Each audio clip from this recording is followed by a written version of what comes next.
Pilih mana, Aira? Terima madumu yang hamil ini atau kehilangan aku selamanya? Pertanyaan bodoh. Aku lebih mending kehilangan suami tak berguna seperti kamu daripada kehilangan harga diri. Kemas barang-barangmu dan angkat kaki dari rumahku. Kamu akan menyesal, Aira. Kamu tidak punya siapa-siapa tanpa kami. Kita lihat siapa yang menyesal saat saldo rekening kalian jadi nol besok pagi. Nah, buat kamu yang gemas sama kelakuan Reno, jangan lupa like, share, dan subscribe.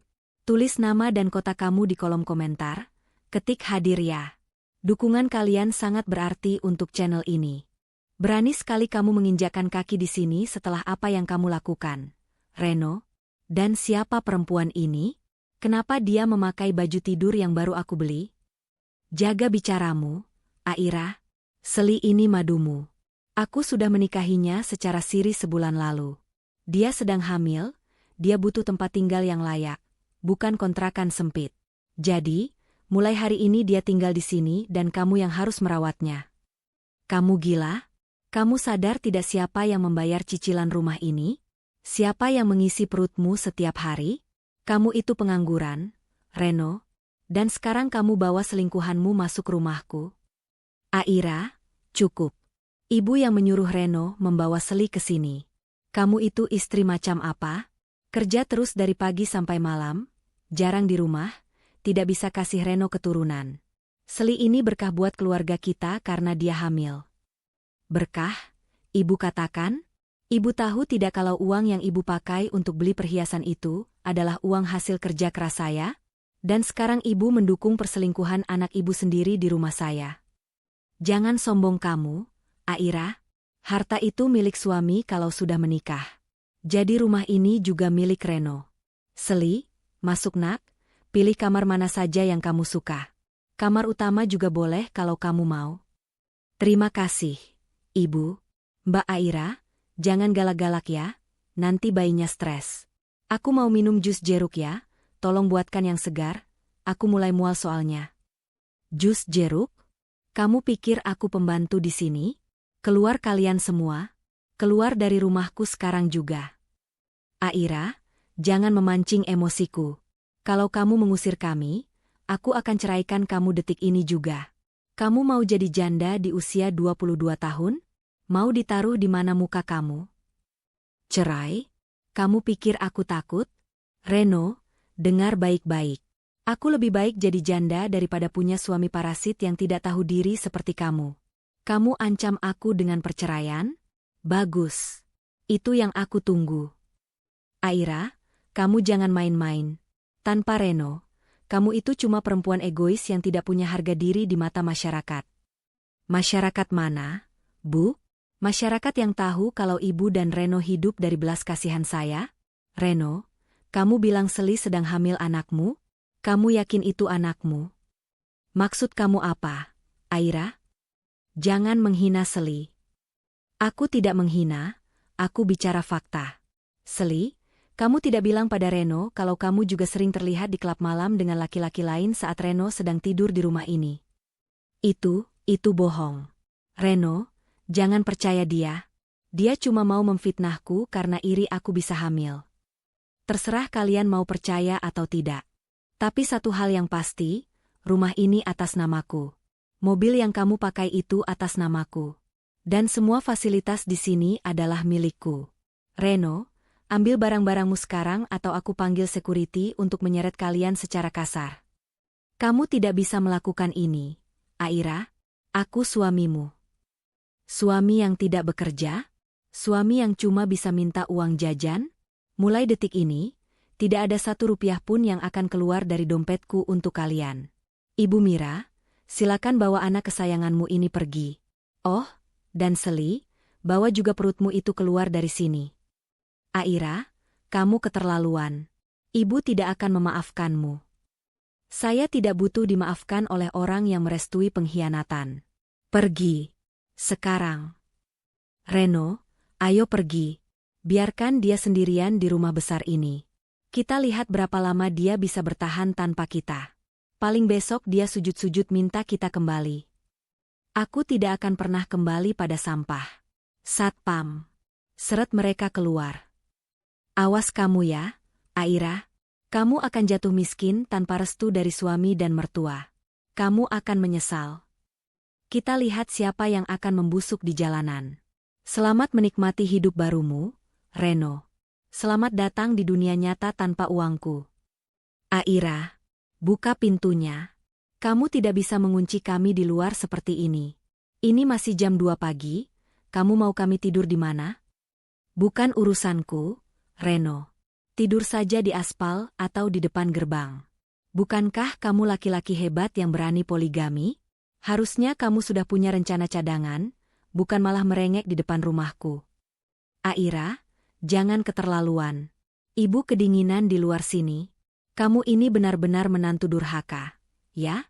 Hati kamu terbuat dari apa? Hah? Hati saya terbuat dari logika yang sudah terlalu lama tertutup oleh rasa kasihan pada kalian. Ibu Mira, berhenti berteriak. Tetangga mulai bangun.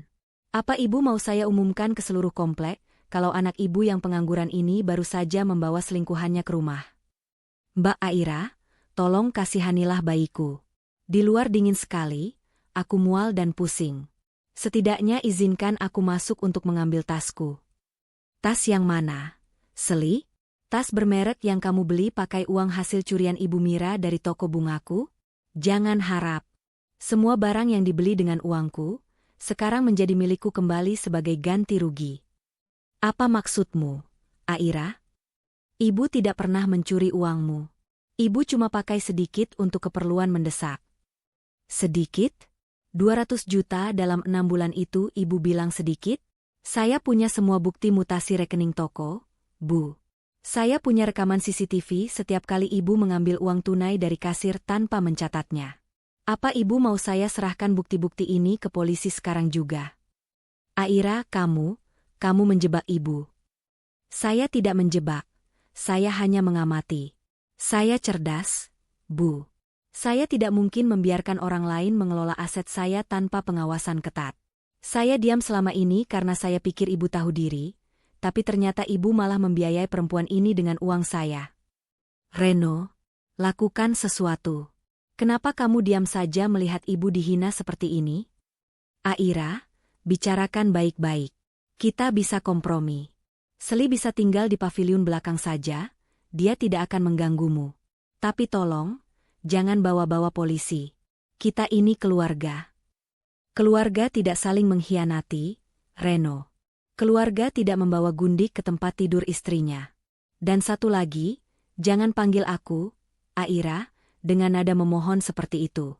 Mulai besok, pengacaraku akan mengirimkan draft gugatan cerai dan tuntutan ganti rugi atas semua uang yang kalian gelapkan. Kamu tidak akan berani, Aira. Kalau kamu cerai, kariermu yang sedang naik itu bisa hancur karena skandal. Skandal? Justru ini akan jadi narasi yang bagus untuk citraku. Wanita karir sukses mengusir benalu. Orang-orang akan bertepuk tangan untukku. Sebaliknya, kamu? Siapa yang mau mempekerjakan laki-laki yang bahkan tidak bisa menghargai wanita yang menghidupinya? Mbak Aira, aku mohon. Reno bilang dia punya banyak aset. Dia bilang dia punya saham di perusahaan Mbak. Saham? Hahaha. Reno, kamu sungguh luar biasa. Kamu menipu selingkuhanmu sendiri dengan mengaku punya saham? Seli, dengar ya, jangankan saham, kursi yang dia duduki di rumah ini saja masih cicilan atas namaku. Dia cuma punya baju di badannya dan harga diri yang sudah luntur. Reno, kamu bohong padaku.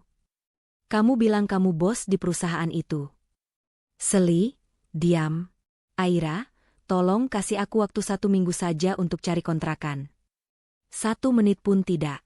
Sekarang, pergi dari sini sebelum saya tekan tombol alarm darurat dan seluruh satpam komplek datang menyeret kalian sebagai penyusup. Pilih mana? Pergi dengan sisa harga diri, atau diseret seperti pencuri. Aira, ibu benci kamu. Ibu sumpahin kamu tidak akan pernah bahagia.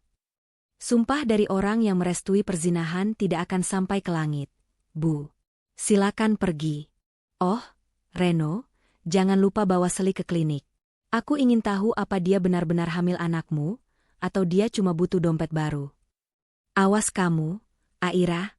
Aku akan kembali dan mengambil apa yang seharusnya jadi milikku. Silakan coba kalau kamu punya nyawa cadangan. Sekarang, minggir dari gerbangku. Halo? Ya, Pak Direktur. Baik, saya akan segera ke kantor. Dokumen untuk akuisisi PT Global sudah siap di meja saya. Terima kasih atas kepercayaannya. Aira menutup teleponnya dengan anggun. Ia menatap pantulan dirinya di cermin besar kamar utamanya yang kini terasa jauh lebih luas dan tenang tanpa kehadiran Reno. Di usia 22 tahun, ia bukan lagi sekadar eksekutif muda. Ia adalah calon tunggal wakil direktur pemasaran. Ia merapikan blazer mahalnya, memoles lipstik merah yang mempertegas garis bibirnya yang tegas, dan melangkah keluar menuju mobil mewahnya. Sementara itu, di sebuah warung tenda pinggir jalan yang pengap, Reno duduk dengan wajah kuyu. Rambutnya berantakan, dan kemeja yang ia banggakan kini tampak kusam. Di sampingnya, Ibu Mira terus saja mengeluh sambil mengipasi diri dengan potongan kardus. Reno, Ibu lapar. Kita cuma makan mie instan sejak kemarin. Mana Seli? Katanya dia mau cari pinjaman ke temannya. Seli pergi sejak pagi, Bu. Katanya mau periksa kandungan, tapi dia belum balik juga. Uang di dompet Reno tinggal 50.000. Sialan si Aira. Dia benar-benar memblokir semua kartu kredit atas namaku. Itu karena kamu bodoh. Reno, kenapa kamu tidak pindahkan saldo rekeningnya dulu sebelum membawa Seli pulang? Sekarang kita seperti pengemis. Mana Reno tahu kalau Aira bakal seberani itu, Bu? Biasanya dia cuma diam dan menurut kalau Reno ancam cerai. Kali ini dia seperti kerasukan setan. Tiba-tiba, sebuah mobil sedan hitam berhenti di depan warung. Seli turun dari mobil itu, tapi bukan dengan wajah sedih. Ia tampak cantik dengan tas baru di bahunya. Reno langsung berdiri dengan penuh harapan. Seli, akhirnya kamu datang. Kamu dapat pinjaman? Kita bisa sewa kamar hotel sekarang. Sewa hotel? Pakai uang siapa? Reno, aku kesini cuma mau ambil sisa barangku di tas kamu. Kita putus. Apa? Putus? Tapi Seli, kamu sedang hamil anakku. Kamu tidak bisa meninggalkan aku dalam keadaan seperti ini. Seli tertawa terbahak-bahak, tawa yang membuat Ibu Mira tersedak air minumnya. Anak kamu? Reno, bangun. Aku cuma pura-pura hamil supaya kamu makin berani menekan Aira untuk minta bagian harta. Aku pikir kamu punya saham di perusahaannya, ternyata kamu cuma benalu pengangguran. Aku sudah dapat pengganti yang lebih kaya, dia manajer di perusahaan kompetitor Aira. Kamu menipuku. Seli? Ibu, lihat perempuan ini. Jangan panggil-panggil ibu. Kalian berdua sama saja. Reno, kamu laki-laki paling payah yang pernah aku kenal. Aira itu terlalu berkelas untuk sampah sepertimu. Selamat tinggal, pengangguran. Seli melenggang pergi, meninggalkan Reno yang mematung dan Ibu Mira yang mulai menangis histeris. Di saat yang bersamaan, televisi di warung itu menyiarkan berita bisnis. Aira Aditama, eksekutif muda berbakat, hari ini resmi dilantik sebagai wakil direktur pemasaran termuda di sejarah perusahaan. Ia berhasil membawa kontrak senilai 500 miliar rupiah. Reno menatap layar televisi itu dengan mata memerah.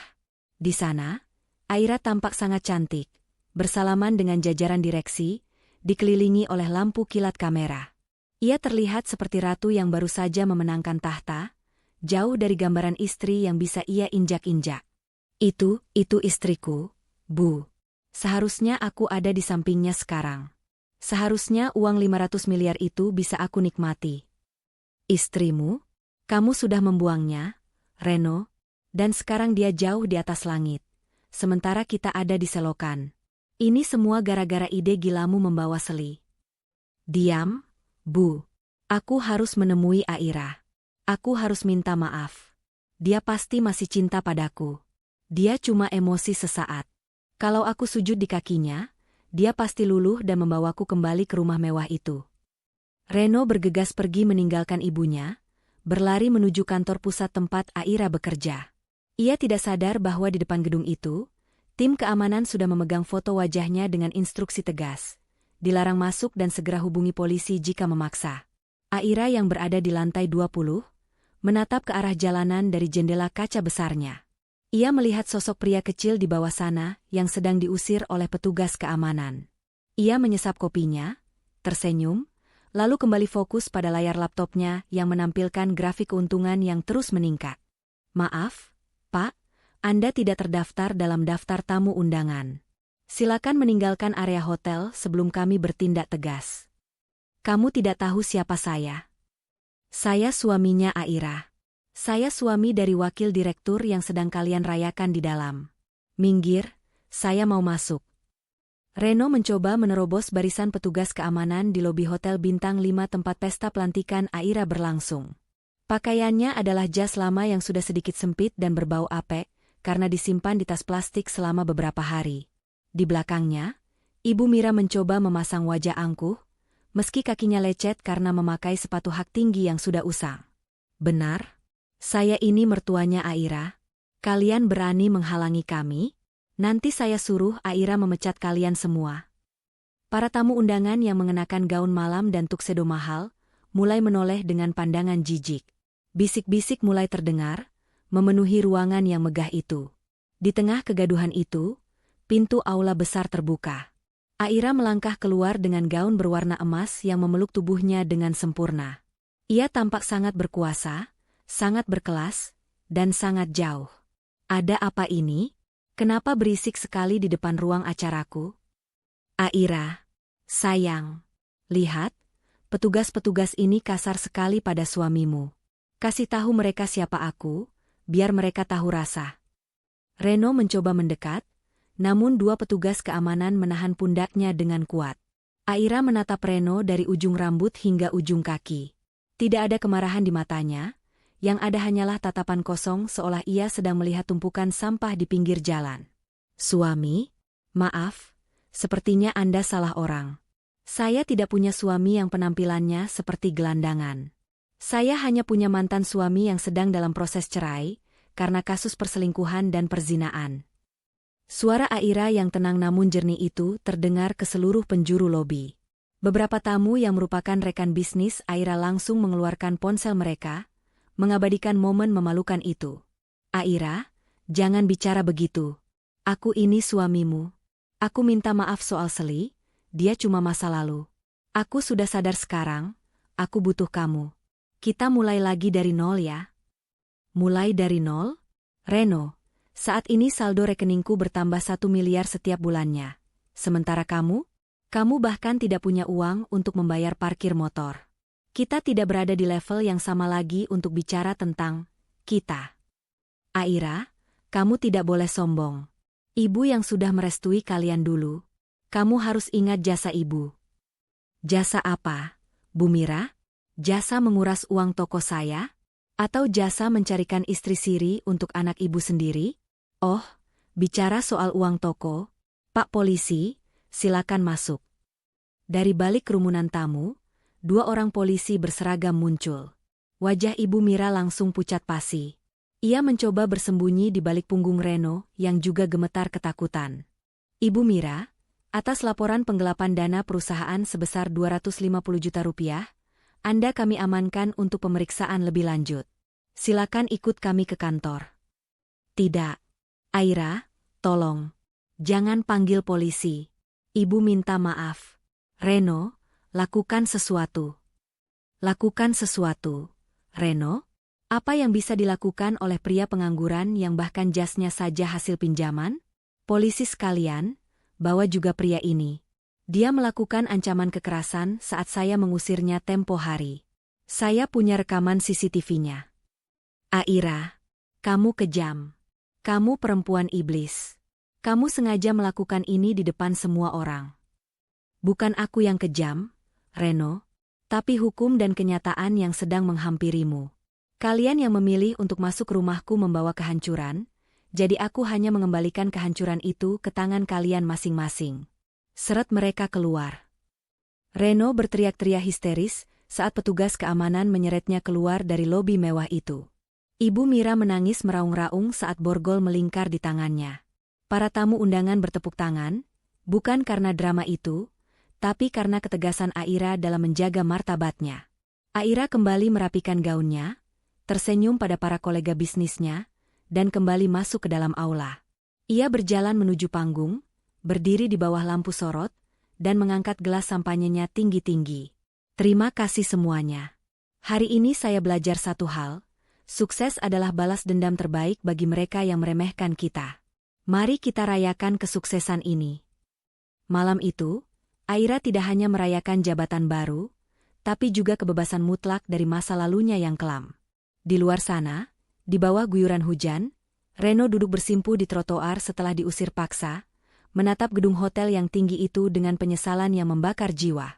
Lihat itu, Reno, bekas istrimu masuk majalah lagi. Wanita paling berpengaruh tahun ini. Dan kita harus berebut sisa makanan di warung ini. Diam, Bu. Ibu pikir aku tidak sakit hati melihatnya? Aku ini suaminya, harusnya aku yang duduk di kursi empuk itu, bukan si manajer hotel yang baru saja aku lihat mengantar Aira pulang semalam. Reno membanting koran bekas yang ia temukan di tempat sampah. Kini, ia bekerja sebagai kuli panggul di pasar induk, sementara Ibu Mira menjadi tukang cuci piring di warung nasi yang sama tempat mereka sering diusir karena telat membayar hutang. Wajah Reno menghitam terbakar matahari, tangannya kasar dan penuh luka.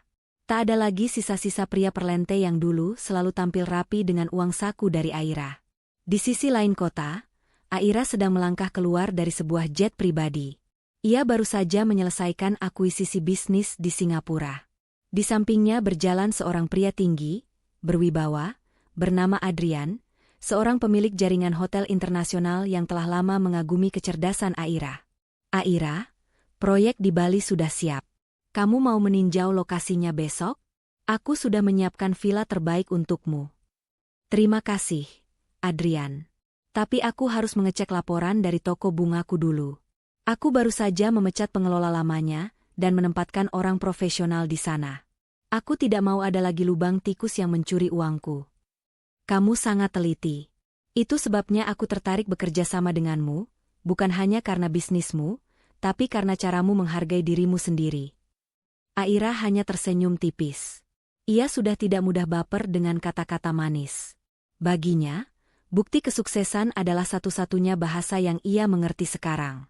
Keesokan harinya, takdir kembali mempertemukan mereka di sebuah proyek renovasi pasar yang ternyata dibiayai oleh perusahaan Aira. Aira datang dengan mobil Rolls-Royce terbarunya, dikawal oleh beberapa pengawal pribadi. Ia turun dengan anggun, memakai kacamata hitam dan sepatu hak tinggi bermerek yang harganya setara dengan gaji kuli pasar selama 10 tahun. Reno, yang sedang memikul karung beras seberat 50 kilogram, tersandung melihat sosok familiar itu. Karungnya pecah, beras berhamburan ke tanah.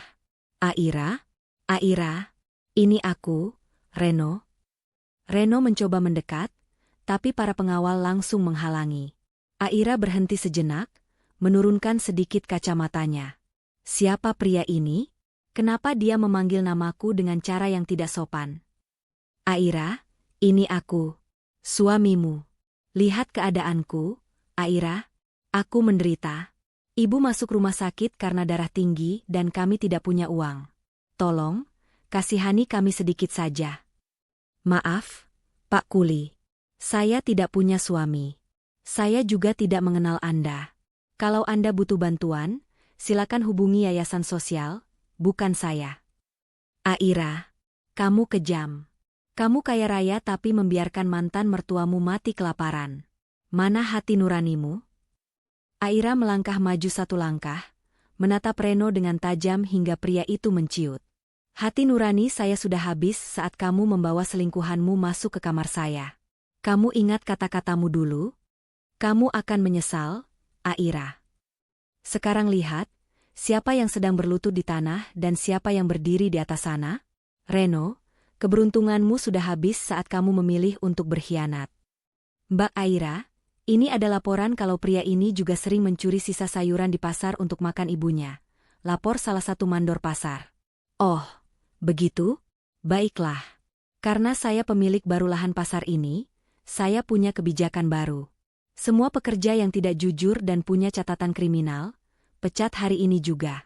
Berikan dia gaji terakhirnya, Dan pastikan dia tidak pernah bisa bekerja di area bisnis manapun di bawah naungan perusahaan saya. Aira, jangan. Kalau aku dipecat, aku makan apa? Itu bukan masalah saya.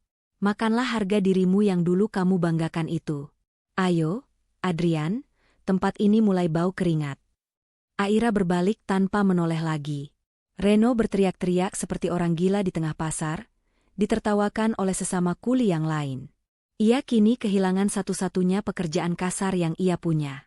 Di saat yang sama, Ibu Mira di bangsal rumah sakit kelas 3 harus keluar karena tidak sanggup membayar biaya administrasi. Kekayaan Aira terus tumbuh, kekuasaannya meluas, sementara Reno dan ibunya mulai merasakan apa artinya hidup tanpa perlindungan dari wanita yang selama ini mereka sia-siakan. Reno, kamu harus berbuat sesuatu.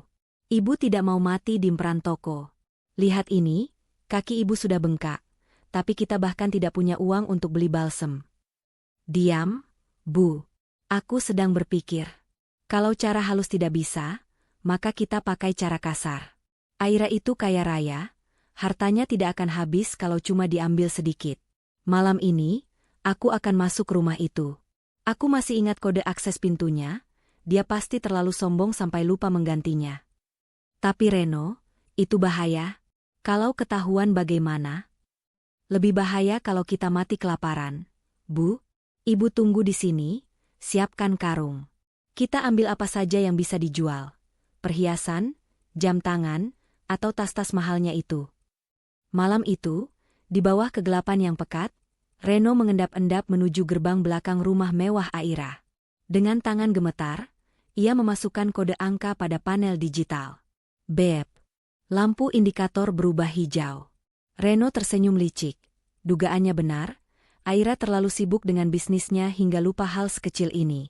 Reno masuk ke dalam rumah yang sunyi itu. Wangi aromaterapi mahal menyeruak, sangat kontras dengan bau keringat di pasar yang melekat pada tubuhnya. Ia melangkah menuju kamar utama, tempat ia yakin perhiasan Aira disimpan. Namun, saat ia baru saja menyentuh gagang pintu, seluruh lampu di rumah itu menyala serentak. Sudah kuduga kamu akan datang, Reno. Seorang pencuri akan selalu kembali ke tempat yang menurutnya mudah untuk dirampok. Aira berdiri di balkon lantai 2, mengenakan jubah sutra hitam. Di sampingnya, Adrian berdiri dengan wajah dingin, memegang sebuah tablet yang menampilkan rekaman wajah Reno di setiap sudut rumah. Di ruang tamu, 4 orang pengawal bertubuh kekar sudah mengepung Reno dengan tangan di belakang punggung. Aira, aku cuma mau mengambil barang-barangku yang tertinggal. Barang apa? Kamu datang membawa karung kosong, Reno.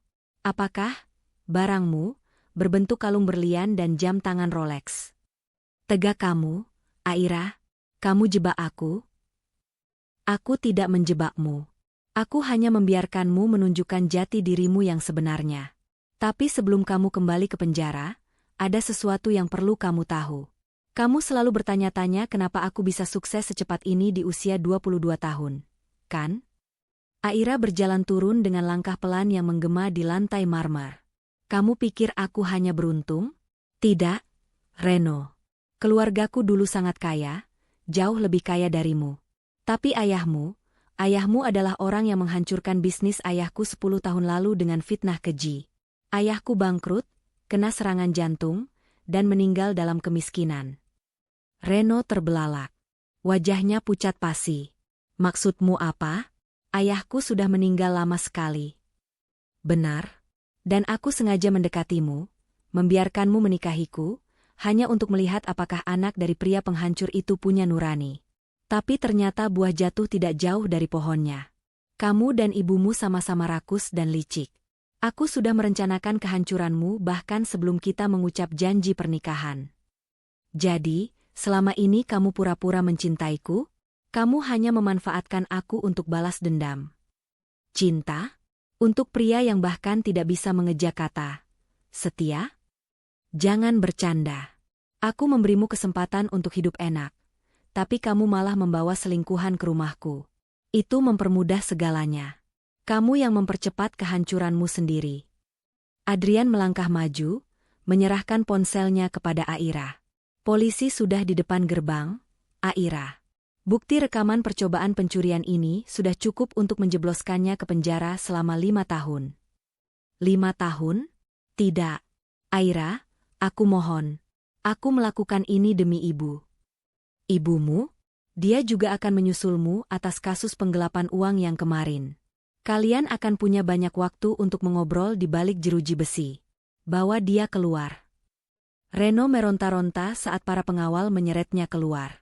Ia menangis, memohon, dan berteriak memanggil nama Aira.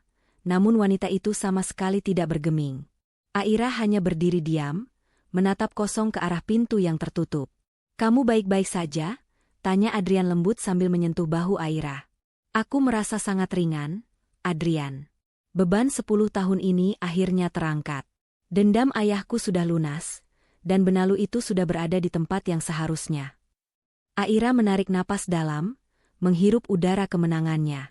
Ia tahu, babak baru hidupnya yang sesungguhnya baru saja dimulai, hidup tanpa bayang-bayang masa lalu, hanya ada kejayaan dan kebahagiaan yang ia bangun dengan tangannya sendiri. 3 tahun telah berlalu, dan rasanya seperti baru kemarin aku berdiri di depan gerbang itu, mengusir sampah yang hampir menghancurkan hidupku. Aira berdiri di balkon kantor barunya, sebuah gedung pencakar langit yang kini menjadi markas besar Aira Holding Group. Di usianya yang ke-25, ia bukan lagi sekadar eksekutif muda. Ia adalah salah satu wanita terkaya di negeri ini. Gaun putih yang dikenakannya memancarkan aura kemurnian sekaligus kekuasaan. Di jari manisnya, sebuah berlian 5 karat melingkar indah, tanda pertunangannya dengan Adrian. Pria yang tidak hanya mencintai kekayaannya, tapi menghormati kecerdasannya. "Aira, helikopter sudah siap. Kita harus menghadiri peresmian yayasan pendidikan yang kamu bangun untuk anak-anak kurang mampu." Suara Adrian terdengar lembut di belakangnya. "Sebentar, Adrian. Aku baru saja menerima laporan dari tim hukumku tentang masa lalu itu." Aira membuka sebuah map coklat yang tergeletak di meja kerjanya. Di dalamnya terdapat foto-foto kondisi terbaru Reno dan Ibu Mira. Reno tampak kurus kering dengan pakaian penjara yang kumal. Kabar menyebutkan bahwa di dalam sel, ia menjadi bulan-bulanan narapidana lain, karena sifatnya yang sombong namun tak punya nyali. Ia kehilangan 1 ginjalnya karena komplikasi kesehatan yang tidak tertangani. Tak ada lagi sisa ketampanan yang dulu ia banggakan, yang ada hanyalah tatapan kosong penuh penyesalan yang terlambat. Sedangkan Ibu Mira, ia baru saja dibebaskan karena alasan kesehatan, namun ia hidup luntang-lantung di kolong jembatan. Tanpa anak yang menafkahi dan tanpa uang hasil curian, ia harus mengais sisa makanan dari tumpukan sampah, hal yang dulu ia tuduhkan secara hina kepada Aira. "Apa kamu ingin membantu mereka?" tanya Adrian hati-hati. "Membantu? Tidak, Adrian. Aku tidak sejahat itu untuk memberi mereka harapan palsu. Tapi aku juga tidak sebodoh itu untuk kembali menjadi donatur bagi orang yang menusukku dari belakang. Biarlah keadilan alam bekerja. Mereka sedang memanen benih yang mereka tanam sendiri." Aira menutup map itu dengan tegas. Baginya, Reno dan Ibu Mira sudah mati sejak malam pengusiran itu. Mereka tiba di lokasi peresmian yayasan. Ratusan kamera wartawan menyambut kehadiran sang ratu bisnis. Aira melangkah dengan percaya diri, memberikan pidato yang menginspirasi ribuan wanita muda. "Keberhasilan bukan tentang seberapa banyak harta yang kamu punya sejak lahir, tapi tentang seberapa kuat kamu berdiri saat orang-orang yang paling kamu percaya mencoba menjatuhkanmu. Jangan pernah takut kehilangan beban, karena hanya dengan begitu kamu bisa terbang lebih tinggi." Tepuk tangan bergemuruh. Di akhir acara, Adrian berlutut di depan ribuan orang, memberikan buket bunga mawar langka yang hanya mekar setahun sekali.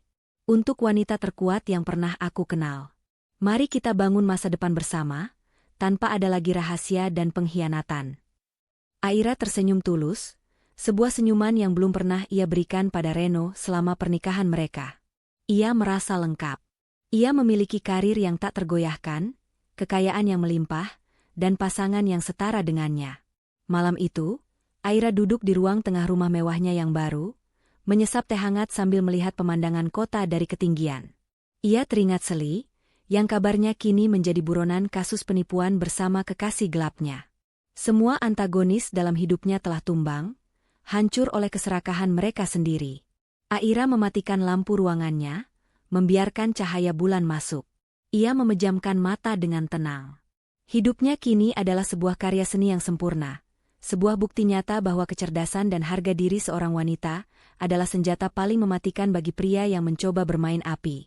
Ia bahagia, bukan karena hartanya, tapi karena ia berhasil menang tanpa kehilangan jati dirinya.